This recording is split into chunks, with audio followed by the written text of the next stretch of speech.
It happens every year, without any prior notice.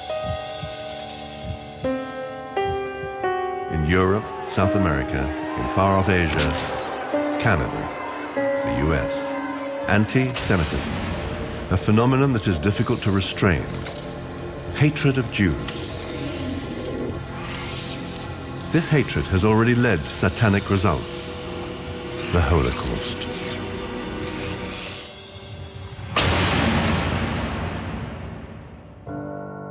Author and Nobel laureate Elie Wiesel. Never shall I forget that night, the first night in camp that turned my life into one long night, 7 times sealed. Never shall I forget that smoke. Never shall I forget the small faces of the children whose bodies I saw transformed into smoke under a silent sky. Never shall I forget those flames that consumed my faith forever. Peter Wiesel, Elie Wiesel's nephew, left Budapest because of anti-Semitism. I don't feel comfortable here. I think all of Europe has a very strong rise of anti-Semitism and anti-Zionism. The shoes that are here represent when they threw Jews into the Danube, tying barbed wire around them. Nowadays, they put pigs' heads here and pigs' feet into the shoes without fear of retribution. In Venezuela, there is scalding criticism of Jews. Growing manifestations of anti-Semitism are commonplace. Constantemente en los medios de comunicación, sea televisión, en radio y en internet, están hablando muy mal de Israel y de los judíos. Mi convicción es que eso realmente viene como de línea gubernamental y va bajando hacia la población.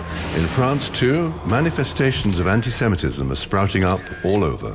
These are unacceptable. Et ce sont des gamins qui s'amusaient d'une manière très violente à lancer des cailloux, des pierres très grosses à la maison. Une autre de mes filles a été attaquée dans la rue, en bas de chez nous.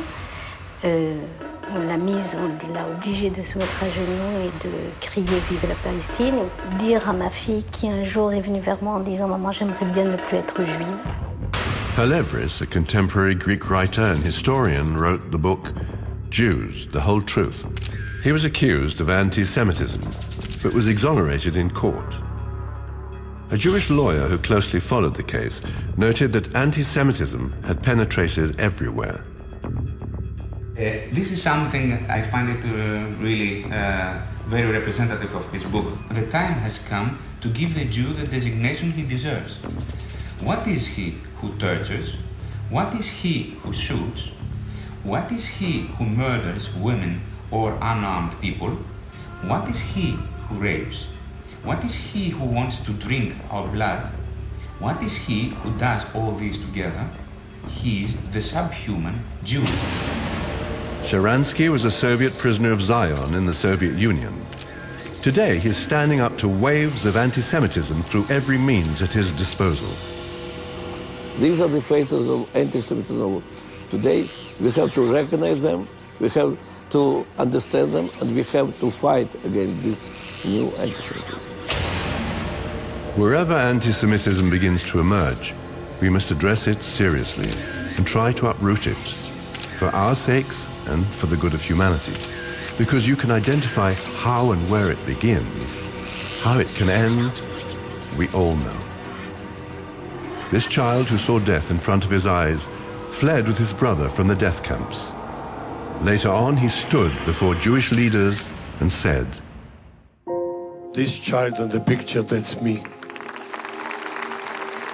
You, leaders of Jews in diaspora, and all the communities that you represent, you have the chance, you have the opportunity, you are privileged to have the chance to come like the doves who feel that this is their home." Scapegoating and stereotyping have long been at the heart of religious persecution, and some of its vilest forms have been in anti-Semitic words and acts. Since the turn of the millennium, there has been an increase in violence against Jews in Europe. Arson at Jewish schools, vandalism and desecration of synagogues and cemeteries, as well as attacks and verbal abuse of individuals.